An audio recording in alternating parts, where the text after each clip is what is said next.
Red's Dream by K.J. Taylor. Another day, another soul to take. Arenadd Tarnastai stood in the void, watching impassively as the death unfolded before him. He saw the man go down, choking, wide-eyed with shock as his murderers stabbed him one last time, in the back and then in the throat.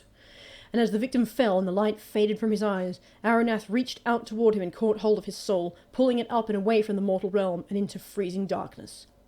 A moment later the soul was there with him, and it looked no different from its owner, a big, strong-looking man in his 30s, with thick red hair and bushy eyebrows. He stood there, staring at the void around them, his face full of bewilderment. Then he saw Arenadd, and his eyes widened. "You!" Arenadd smiled unpleasantly. "Hello, Sergeant Danthurk. Welcome to the void." Danthurk's face darkened, and he lurched toward Arenadd, reaching out to grab him. "You bastard!" Arenadd did not flinch, even though Danthurk was twice his weight. He stood impassively, arms folded. Danthurk caught him by the front of his robe and started to shake him. "You bastard!" he said again. "Traitor! Murderer!" Arenadd shoved him off without the slightest effort. "Stop that, Southerner! I won't have you laying your hands on me." Danthurk stumbled back, bewildered. "How did you... Where am I? What is this place?" "You're dead," Arenadd told him with cruel satisfaction. "They murdered you. What goes around comes around, Sergeant." Danthurk gaped at him. But I... "You murdered me, and now you've gone the same way," said Arenadd. He found he was enjoying this. "That's what happens when you think you can play with griffins," he snickered. "No." Danthurk patted himself down, searching for the injuries that had killed him. There was nothing there, but he must have known what had happened. "This can't... No!" "Oh, and by the way," Arenadd went on, "the Golden Meadows of Griffiths don't exist. You're headed straight for oblivion as soon as we're done with our little chat." "That's not true!" Danthurk roared at him. "Oh, it's true," said Arenadd, without the slightest trace of pity. "I'm dead, so I would know." He paused. "Oh, before you go, there's something you may want to see. Look there." Danthurk turned to look, and together they stared out of the void at the living world they had both left behind. And there he was, a boy, only 14 years old, with a mop of red hair. He was standing at the entrance to a tent, listening with an expression of pathetic confusion as a woman spoke to him. "Your father is dead." "That's not true," the boy insisted. "I'm sorry, but it's true. He tried to take over the Eyrie. There was a fight, and he and his partner died." The boy started to cry. But he wouldn't do that." Danthurk watched in horror. "That's a lie! I never..." The boy was still crying as he turned away, fleeing into the tent where they had lived together. "Red," Danthurk mumbled. "No, not my son. Who's going to take care of him now?" Arenadd shrugged. "Forget about it. He'll be dead soon enough. Maybe he'll starve on the streets now he's an orphan. Or maybe someone will murder him too." Danthurk stared at him with an expression of terrible disbelief. "What is wrong with you?" he said. "How can you be this way? You were a good man. You were my friend. We all trusted you." "As I trusted you," Arenadd said coldly, "and we all know how that ended, with me falling to my death with an arrow in my chest, an arrow you shot." "You were a criminal. I was only doing my job. You betrayed us all." Danthurk looked back toward the wavering vision of his son, and his eyes filled with tears. "Oh, Red, how can I leave you like this? This is all my fault." "You can't protect your children," said Arenadd, and in spite of everything he found that there was a pang of regret at his heart, even pity. "I tried to protect my daughter, and I failed. I'll have to see her die sooner or later. At least you won't have to see your son die. But I will." Danthurk looked wildly at him. "Someone has to do something. Someone has to help him. He's all I've got, and he's the last of his family. He's a good boy." "I'll come for his soul when his time comes," said Arenadd. "Now be off with you, Danthurk, son of Danthurk." Danthurk cried out and tried to catch hold of Arenadd's arm, but he missed, and even as he said his son's name once more, he faded away into the blackness. Arenadd watched, unblinking. Then he turned away and watched the boy. Red was wiping his nose on his sleeve and sniffling. He was a sturdy boy, with wide shoulders and freckles on his nose, and there was something familiar about him. "I knew someone like him once," thought Arenadd. "Someone who was strong and kind, and he was my... friend?" Arenadd shook off the thought. He didn't want to dwell on that memory.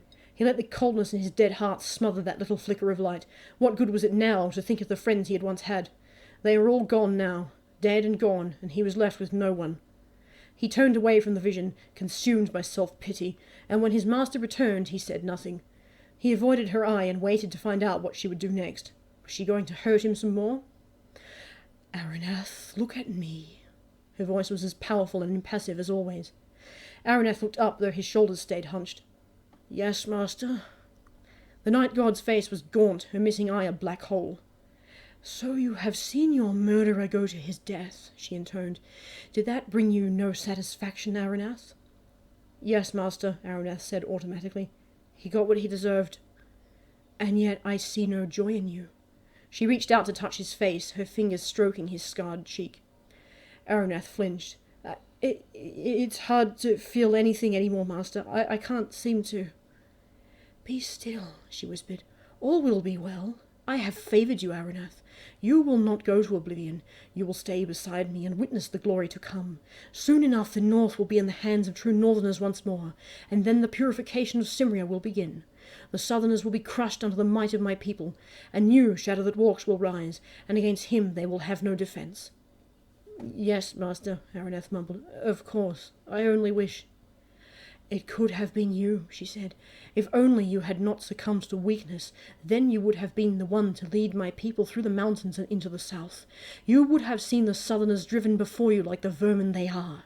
In time you could have become king not only of the North, but of all Cimmeria.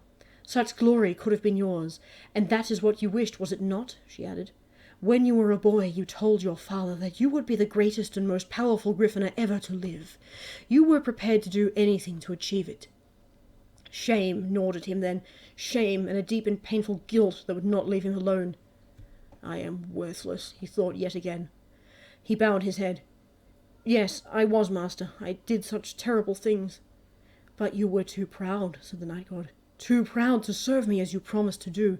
You turned away from me." "I was weak," said Arenadd. "I was always weak. But I know better now. You've shown me." "And you have learned." "Yes, master." He looked quickly at her. I am a bad person. I will always be a bad person. I will never be anything other than what I am now. Cruel, selfish, arrogant. What you did to me, I deserved it. I never deserved anything better." He could hear the dullness in his own voice, and it only increased the ache in the place where his heart had once been. "Ah, Arenadd," the night god sighed. "You are not worthless. You may still be redeemed, if only—" Arenadd caught the note in her voice, and as he looked up once more a faint hope began to flicker in his chest. If only? The night god touched him again, her fingers in his hair, and then on his chin, tracing the line of his jaw. "If only you would give me your heart," she sighed. "Then you would be pure once more and worthy of my forgiveness." He looked at her, and in that moment it flashed across his mind, a vision or a fantasy, one that turned his vision red. A knife in his hand, and he was bringing it down, stabbing it again and again into her face, her throat, her chest, feeling the splash of blood on his hands, laughing all the while, glorying in it, the blade slicing through flesh, scraping against bone. Arenadd took a deep, slow breath.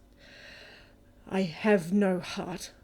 "You do," she told him. "You have a heart, and if you would give it to me—" Arenadd said nothing, but he could definitely hear it now, and the flicker of hope grew stronger.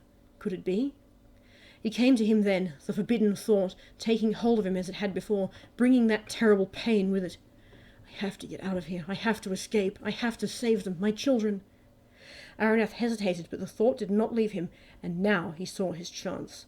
Slowly, hesitantly, he reached out in return, touching her on the forearm.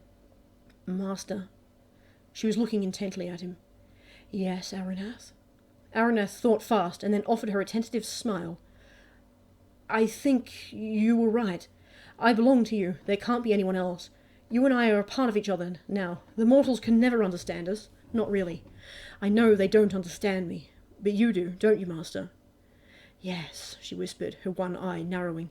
"I own your soul, and I know your heart, my Arenadd.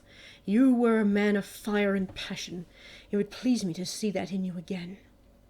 Throat tight, Arenadd moved closer to her. Panic stirred in his stomach, but he forced it down again. He could do this. There was no other way, or none that he could see. He touched her again on the shoulder this time, brushing aside the silver mantle she wore. Her skin was as cold as his own, but to his surprise, she responded to his touch by tilting her head toward him and sighing, a soft sigh which blew over his face as an icy wind. And at that, Arenadd's hope rose higher. He set his jaw, breathed in deeply to calm himself, and put his hand on her forehead now, feeling her hair. "I can do this," he told himself. "She's a god, but she's a woman as well, and she wants—" The night god caressed his face. She was smiling now. "Show me your passion, Arenadd," she said. "It would please me." Revulsion gripped him, and for a moment he nearly shied away from her, but the thought of his children was enough to stop him. He closed his eyes for a moment, picturing a very different woman than the one before him now, and something of his old passion did indeed come back to him. With a convulsive motion, he pulled her toward himself and kissed her. And impossibly, she kissed him back. It was unlike anything he had expected. He did his best to take control, and she seemed content to allow him to do it. He shrugged off his robe, letting it fall at their feet, and the two of them embraced, man to god, two dead creatures entwined there in the void. But there was no love there, or true passion, only the cold, savage imitation of something only the living could truly know. And all the while Arenadd wanted to vomit. Her touch, her breath on his face, the murmurs of her voice, all of it filled him with disgust and self-loathing. Skade, he told himself. Think of Skade. Something else came to him as he stripped off his boots and trousers, and the night god's mantle fell aside, and it was what gave him the final strength he needed. The thought that this was his triumph, his power over her, the only weapon he could wield against his tormentor. And at that, all his old savagery came back in full force. He continued to kiss her harder and harder, his grip on her tightening, fingernails digging into her flesh. "I'll show you passion," he snarled at her. "I'll show you what I can do." And here, now, there was nothing godlike about his master. She gasped and sighed just as an ordinary woman would have, her eye fluttering. "Yes, yes, Arenadd, show me." He tightened his grip on her, revulsion forgotten, and put himself into her as hard and violently as he could. It was no longer necessary to think of Skade. It had never been like this with Skade. This was not love, it was punishment. The two of them heaved, limbs entwined, pulling at each other's hair, and Arenadd bit her hard on her bare shoulder. She screamed and he growled back at her, teeth bared, and then... The night god's head went back, and she screamed again, screamed a name which echoed out into the freezing void. "Shragan!" Afterwards, when Arenadd had finally let her go, and they lay together, chests heaving, all his disgust came crashing down on him at once. Weakness filled his limbs, and his head span. This couldn't be real. This couldn't have happened. But he could feel the pain in his groin, and he knew it was real. One final scrap of dignity, one last piece of self-respect, and he'd thrown it away. And if there had been anywhere to go, anywhere at all, he would have hidden himself away there and tried everything in his power to make himself forget it. But there was nowhere and no escape. Not here. The night god touched his face again. "Arenadd," she said breathlessly. "My sweet Arenadd." Arenadd gave her a ghastly smile. "How was it, master? Are you satisfied now?" "No, but I shall be soon enough. And then perhaps..." Arenadd turned his head away so she could not see him retch. But it was still there, that little flicker of hope. Escape. I have to get out of here. I have to be free. I have to get away from her. I have to. He turned back to her and began to kiss her again. "For you, my love, anything." 2 years later, Red heaved another stone onto his back and began the slow climb up the steps. Even though it was a chilly day, winter was close, he was sweating. The ropes holding the stone in place chafed on his shoulders. Perhaps unwisely he'd taken his shirt off, and the stone itself dug into his back. He put his head down and tugged on the ropes, adjusting the stone's position, and trudged on, one step at a time. The steps themselves were only temporary, built out of wood, and set into a frame set up against the nearly completed wall. Above and below him others were at work, mostly men, carrying stones just as big as this one. Some people were working together, 2 to a block, but Red was strong enough to carry this alone. Not that it was easy. "My back's going to hurt something fierce in the morning," he thought grimly. He took another step, and for a moment he nearly lost his balance, the stone dragging him backward. He staggered sideways, swearing, but managed to recover himself and climbed on. Nearly there, just a few more steps to go. At 16, Red was well into manhood, even if he hadn't finished growing yet. Still, he was tall and powerfully built, with burly shoulders and big hands. His jaw had grown square and strong, and his rough red hair was tousled and grubby with rock dust and sweat. More sweat beaded on the wispy moustache he'd recently grown, and his face was creased with the effort of the climb. Finally, he reached the top, where people were at work on a long platform. Red stomped over to the far end and waited while a couple of women scraped mortar into the gap where his stone would go. The moment it was ready, he turned and lowered the block into place. Once it was off his back, he helped them to straighten it and pulled off the rope harness. "Right," he panted. "That's one. I better go fetch another." He made his way back down the steps, feeling light-headed now the stone was gone, sidling past the other labourers on their way up. At the bottom of the steps there were dozens of stones waiting, and more were being unloaded from a huge ox-drawn cart. They had been brought in from a quarry at the edge of Canran lands, and though they were mostly grey, there were a few veins of rusty red here and there, his favourite colour. He liked that. It was as if something of himself had been mixed in with the stone itself. Loranley was going to be a fine city, and no matter what happened to him, he'd always be a part of it. On his way back up the steps with yet another stone, he heard the man behind him grumbling. "We'd have finished this months ago if we just had a decent slave force." Red glanced back at him. "There's no slaves in Cimmeria any more," he said. "Remember?" "Ha!" the other labourer muttered. Red took another step. "Better this way," he grunted. "Honest work for honest men." The man laughed at him. "You? Honest? That's a laugh." Red didn't look back at him. "I never told a lie in my whole life," he growled. Two of the labourers on the steps above him, both women carrying a stone between them, heard the exchange. "I know who you are," one of them said. "You're Kearney Redguard, the traitor's son." Red's eyes narrowed. "My dad wasn't a traitor." "Yeah, he was, and your uncle was too," said the other woman. "Everyone knows that. You can't trust a Redguard." "Well, you can trust this one," said Red, biting back his anger. The second woman opened her mouth to insult him again, but her companion said, "All right, leave him be, will you? He's just a poor orphan boy. He's never hurt anyone. It's not his fault what his father did." "Thanks," Red muttered. Still, the whole thing left a bad taste in his mouth, and he put his back into his work and didn't talk to anyone else until evening came and it was finally time to stop for the night. His day over, he retrieved his bag, lifted his shirt down off a loose nail on the stair frame where he'd hung it, and headed for home. Lord Dancerk had left all of his money and belongings to his son, and though there wasn't much, he'd never been wealthy or powerful despite being a Griffiner, it had been enough for Red to buy himself a small house in the city. Loranley had streets now, if only rough ones, and plenty of buildings had gone up. Smoke rose from the chimneys, and around him other people were on their way home. The makeshift marketplace was still running, and Red stopped there to buy himself something for dinner. Nothing fancy, bread and a little wheel of cheese, and a couple of apples for a treat. He munched on one of them, and got to work observing the people around him, practising what his father had taught him. Before becoming a Griffiner, Dancerk had been a simple city guardsman, and that was what his son would become, he was certain of it. And one of the things a guard needed to know was how to observe people, how to know ahead of time who might be dangerous, who might be up to something. Red stayed alert, taking in everything he could.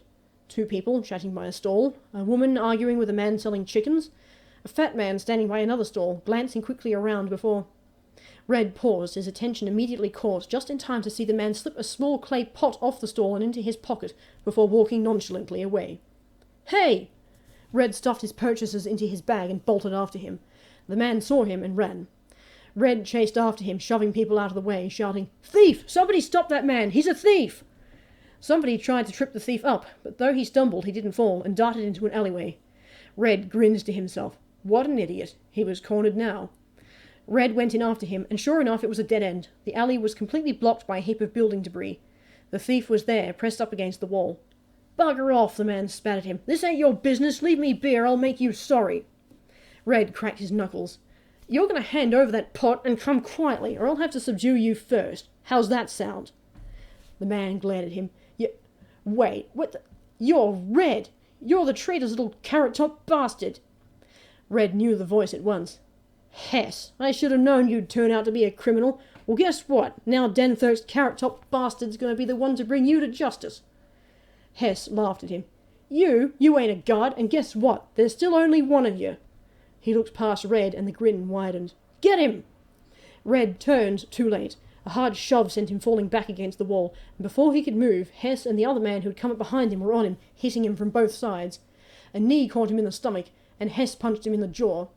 Red stumbled away, trying to cover his head with his arm. Hess laughed at him. "Come on, mate, let's show this little bootlicker what we do with Redguards around here." His friend grabbed Red by the collar. "Yeah, this'll teach him."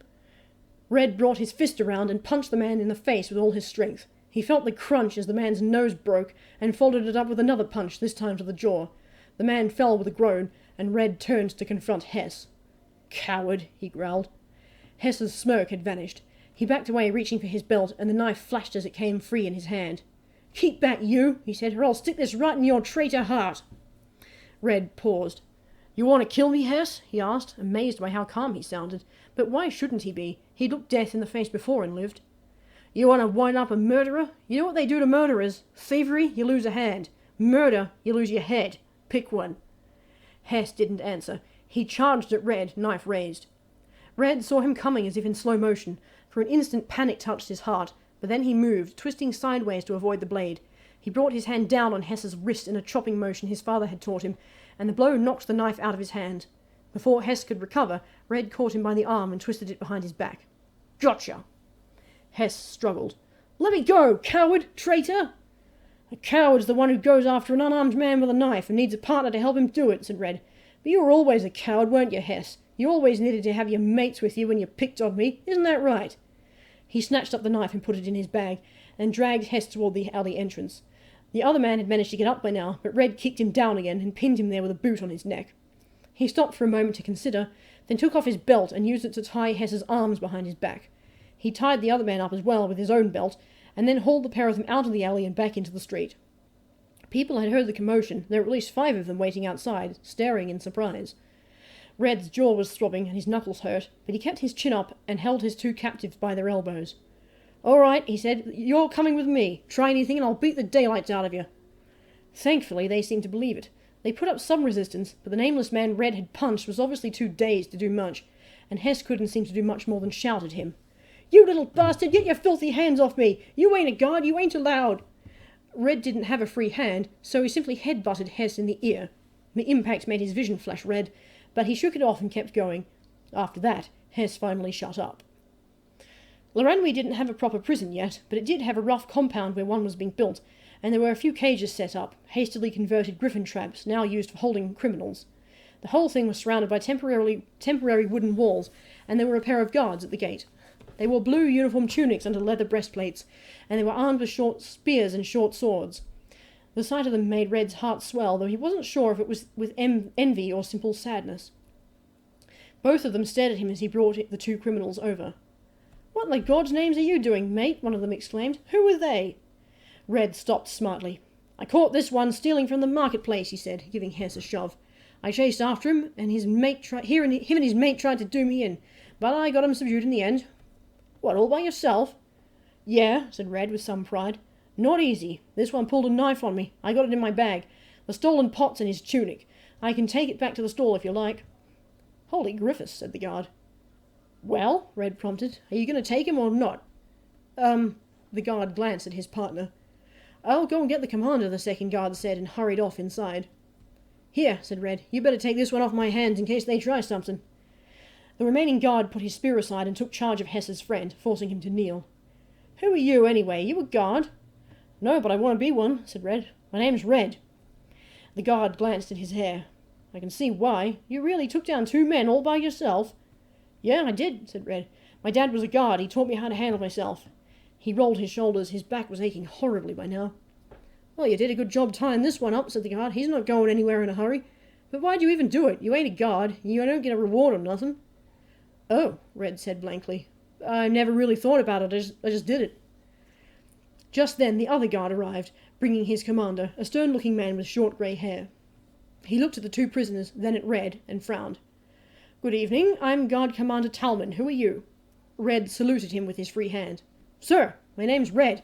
This man here, Hess, is a thief, and him and his friend here trying to kill me, so I've got him for theft and both of them for attempted murder."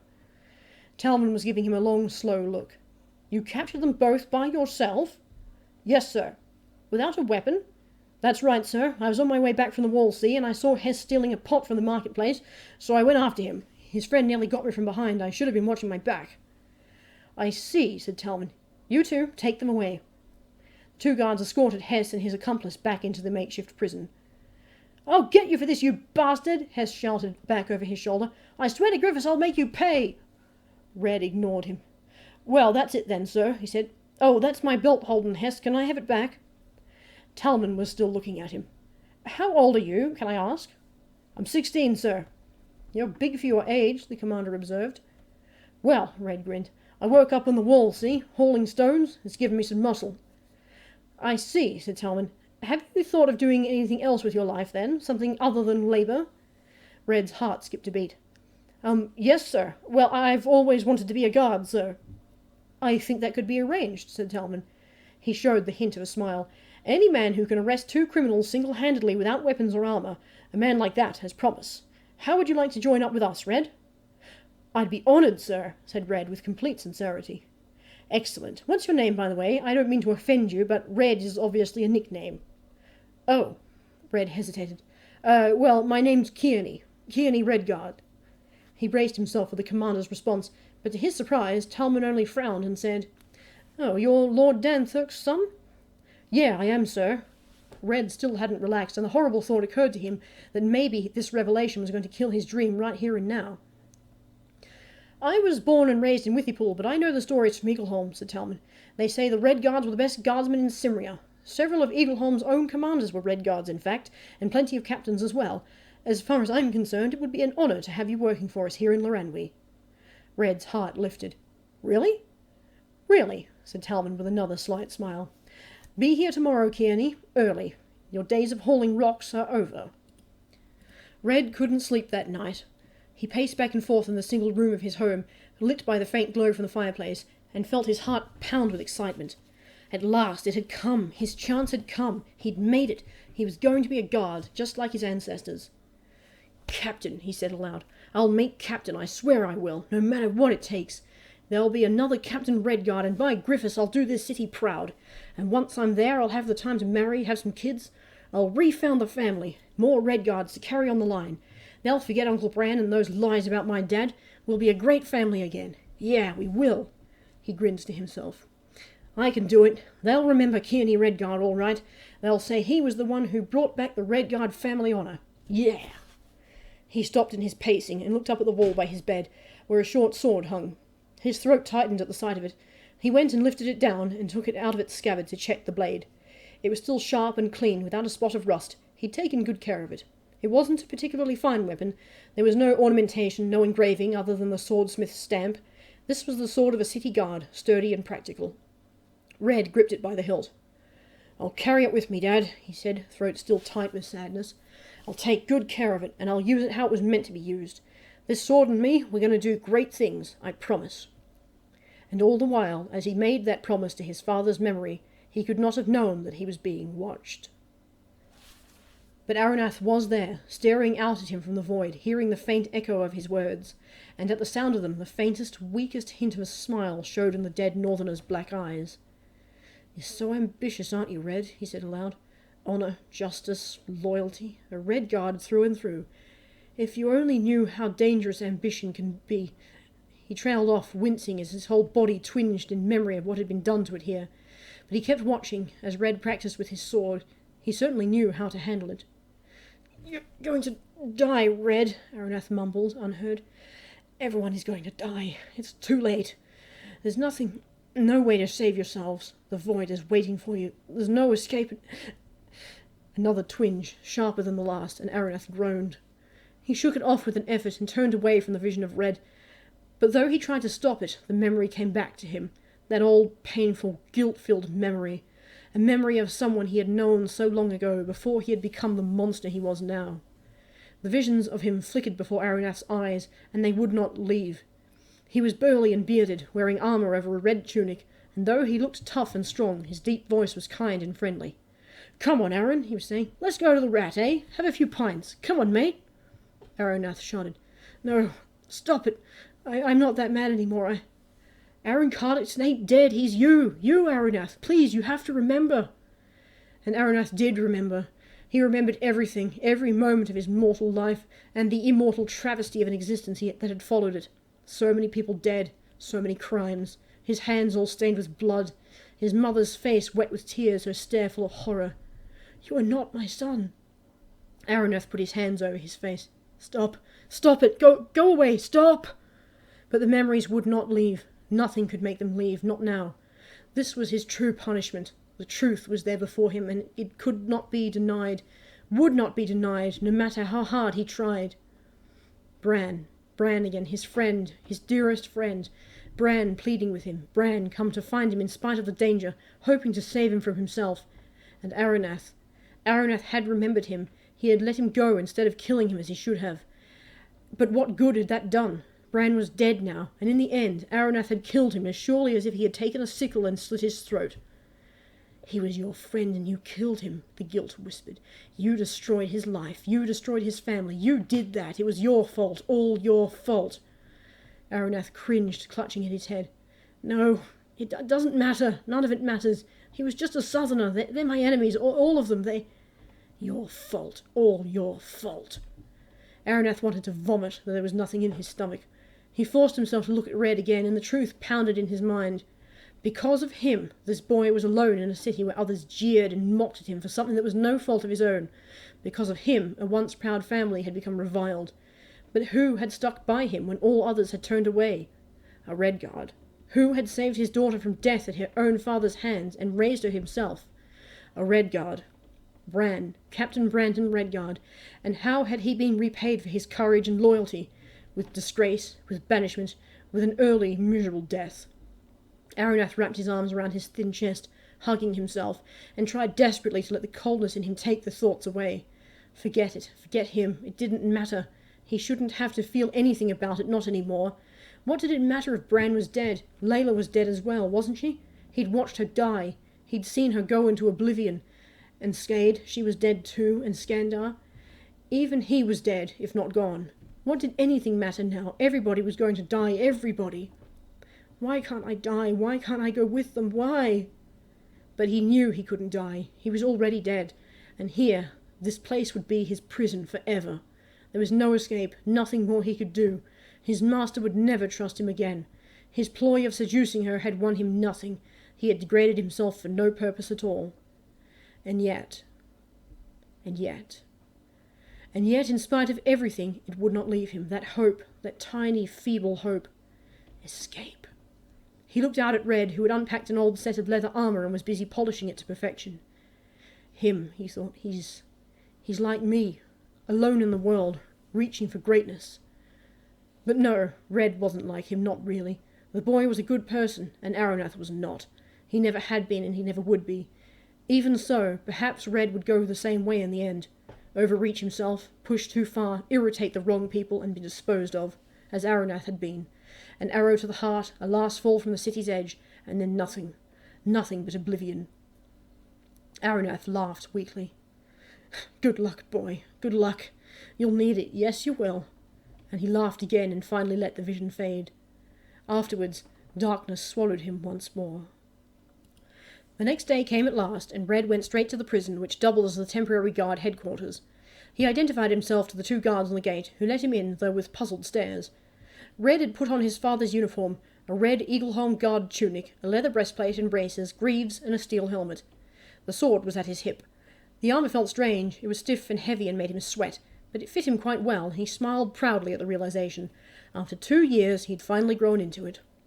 He wasn't the only new arrival. He strode into the yard beyond the wall by a tent which must be serving as the temporary guard barracks, and found a handful of other young men already there, most of them about his age or a year or two older.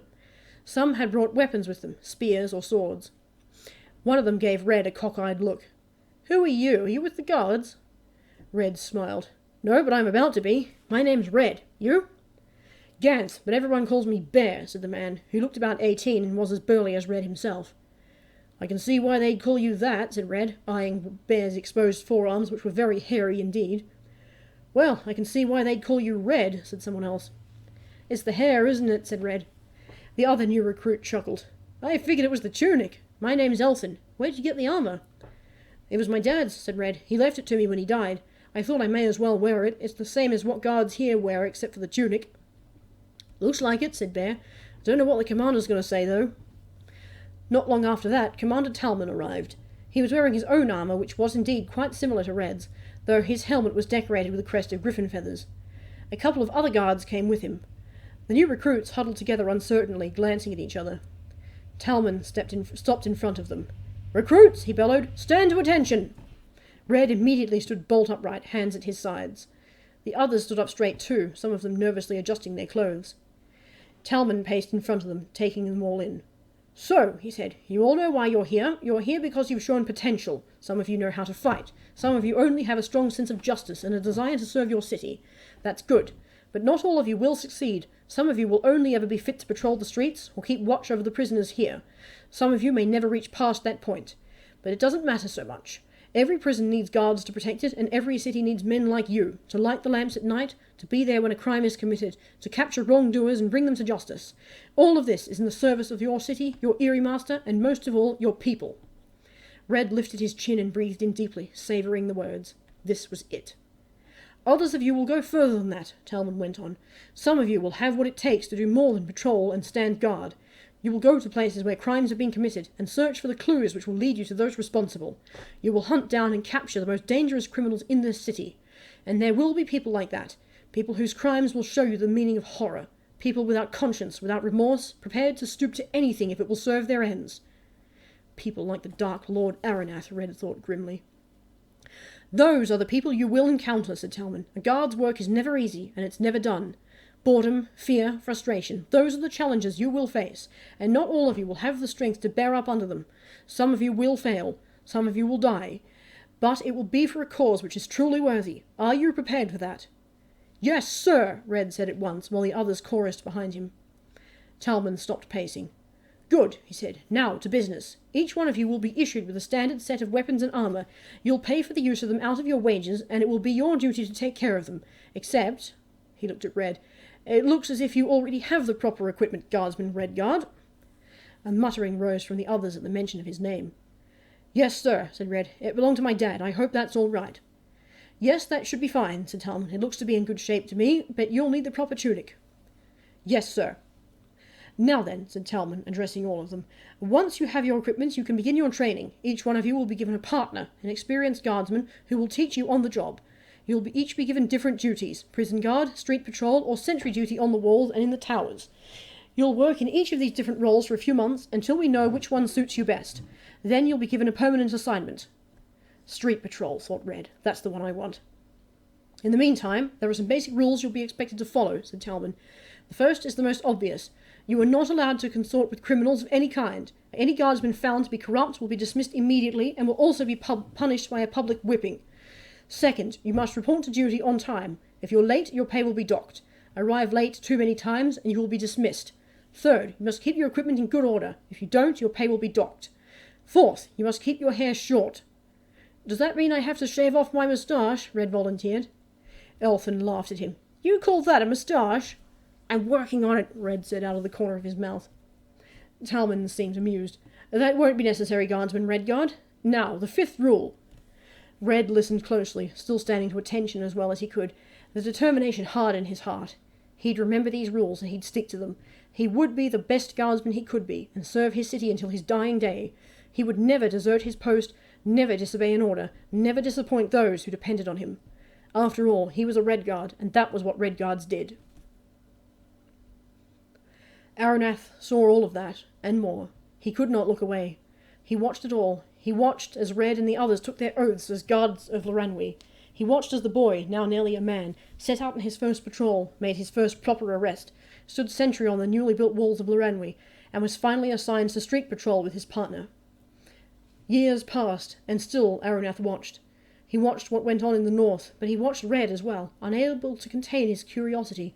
What would happen to the last living member of the Redguard family? Would he realize his hope of making his name great again, or would he fail? Fail and die in disgrace like his uncle. Die the way Arenadd had, following an impossible dream. The night god, of course, was indifferent. She allowed her servant to watch the doings of the living. There was nothing else to do here in the void. And Arenadd watched.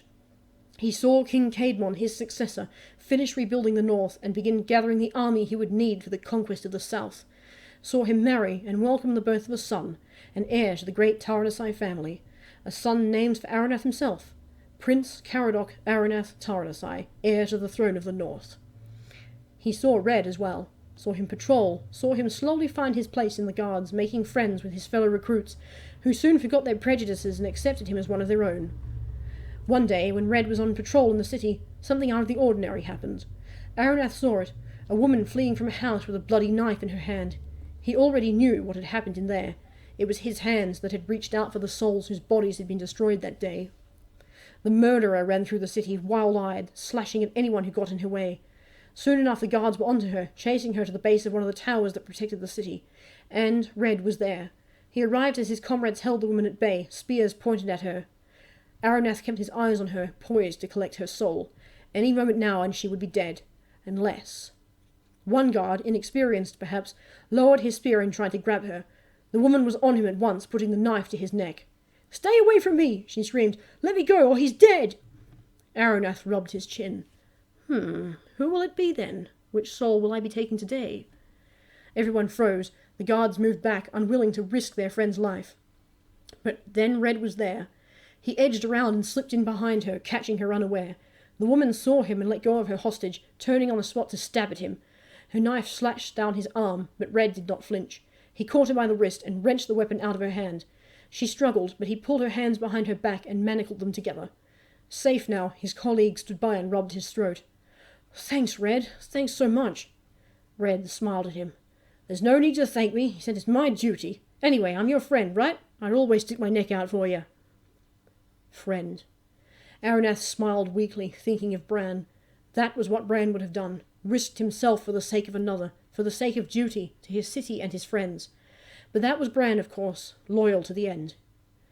But then, not long after that, it happened. The moment Arenadd had known would come, and which he finally realized he had dreaded. The moment of Kearney Redguard's death. Arenadd saw it coming, watched helplessly as the final struggle began, the moment when, as he had feared, Red's ambition overreached itself. Now it would cost him his life. Arenadd witnessed his last